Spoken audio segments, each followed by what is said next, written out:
Om Swastiastu. Selamat pagi dan salam sejahtera untuk kita semua. Yang terhormat kepada guru pembimbing mata pelajaran Bahasa Indonesia dan teman-teman seperjuangan yang saya cintai. Puji syukur marilah kita panjatkan kehadirat Tuhan Yang Maha Esa atas nikmat sehat kepada kita semua, sehingga saya dapat berdiri di tempat ini dalam rangka ujian praktek berpidato. Terima kasih untuk guru pembimbing Bahasa Indonesia yang telah memberikan saya waktu untuk berpidato pada hari ini. Pada kesempatan ini, saya Niwayan Ayudiana Nandayani, nomor absen 29 dari kelas 12 MIPA 1, akan berpidato mengenai peranan media sosial dalam meningkatkan prestasi belajar. Hadirin sekalian, media sosial adalah kata yang tidak asing di telinga kita, terutama para remaja yang senantiasa bergaul dengan dunia yang berteknologi mewah dan praktis. Media sosial atau internet bisa didapatkan dimanapun kita berada. Dengan adanya internet, akses atau jalan terhadap penyampaian informasi-informasi yang ada di dunia ini dapat diambil dengan mudahnya, seraya mengembalikan tangan atau mengejapkan mata. Banyak ilmu pengetahuan yang begitu melimpah dalam media sosial ini, atau yang biasa disingkat dengan medsos. Informasi mengenai apapun dapat kita temukan di jagat ini. Lalu, apa hubungannya dengan siswa? Tentu saja sangat erat hubungannya dengan siswa, karena siswa tidak luput dengan yang namanya informasi dan ilmu pengetahuan. Internet atau medsos ini adalah media yang paling efektif dan mudah untuk didapatkan, serta dapat diakses oleh siapa saja, dimanapun dan kapanpun. Akan tetapi, tak dapat dipungkiri bahwa dengan adanya kebebasan ini, dapat terjadi pula penyalahgunaan fasilitas medsos sebagai sarana untuk kriminalitas atau asusila.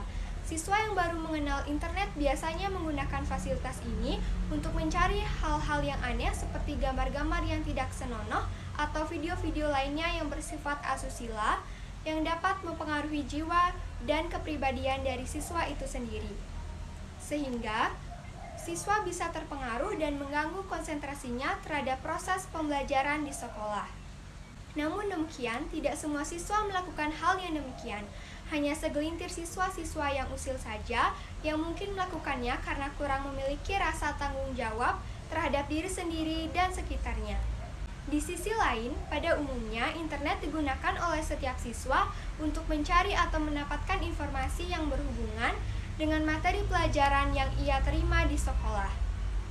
Hal tersebut memungkinkan siswa menjadi lebih kreatif dan lebih aktif dalam mencari sumber informasi dan ilmu pengetahuan dibandingkan dengan siswa-siswa yang hanya duduk diam di depan meja dan mendengarkan gurunya berbicara. Hadirin yang saya hormati, pada dasarnya, prestasi belajar merupakan keseluruhan hasil akademik dan juga keseluruhan hasil belajar yang diperoleh siswa selama menempuh pendidikan, baik dari jenjang pendidikan yang rendah hingga jenjang pendidikan yang tinggi. Jenjang pendidikan yang rendah atau dasar hingga tinggi tidak hanya berasal dari pendidikan formal saja. Akan tetapi, prestasi belajar pada siswa dalam kegiatan non-formal seperti les, pelatihan, dan juga kursus bisa dikategorikan sebagai prestasi belajar.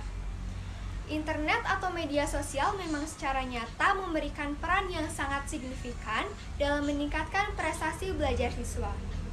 Berikut ini adalah peran media sosial terhadap prestasi belajar siswa. Yang pertama yaitu memberikan akses kepada e-book bagi para siswa. Yang kedua, siswa dapat dengan mudah mencari informasi mengenai mata pelajaran yang sedang dijalani. Yang ketiga, membantu siswa dalam mengerjakan tugas dan pekerjaan rumah atau PR. Siswa dapat meningkatkan kreativitasnya dengan cara membuat rangkuman dan juga catatan singkat dari informasi yang diperoleh di media sosial. Terdapat banyak sekali ensiklopedia online yang sangat berguna bagi para siswa. Siswa juga dapat mendownload materi-materi yang berhubungan dengan efek visual sehingga pelajaran dapat mudah dipahami. Terdapat dokumentasi atau foto-foto yang dapat menambah wawasan. Banyak terdapat tutorial sehingga membantu siswa agar lebih memahami lagi manfaat praktis dari mata pelajaran yang diajarkan. Siswa dapat saling melakukan diskusi dengan guru dan juga teman-temannya melalui fitur grup chat, mendukung kemampuan siswa untuk dapat belajar secara mandiri, membuat siswa menjadi tidak mudah malas dalam mencari referensi dari tugasnya. Media sosial juga memberikan hiburan bagi siswa yang dapat membantu mereduksi stres siswa dalam menghadapi proses belajar mengajar, sehingga dapat membantu siswa berpikir jernih, memangkas gap antara siswa dengan gurunya. Hal ini penting karena dapat membuat siswa tidak malu bertanya dengan gurunya melalui media chatting internet. Siswa dapat belajar menjadi lebih aktif dengan menggunakan internet. Dan yang terakhir, siswa menjadi peka terhadap teknologi sehingga menjadi ingin terus dan juga terus belajar. Teman-teman yang saya cintai, hal-hal yang saya sebutkan tersebut dapat menjadi sebuah motivator terhadap siswa untuk terus berkembang. Tetapi, di sisi lain, media sosial juga dapat berfungsi sebagai penghancur para generasi muda kita.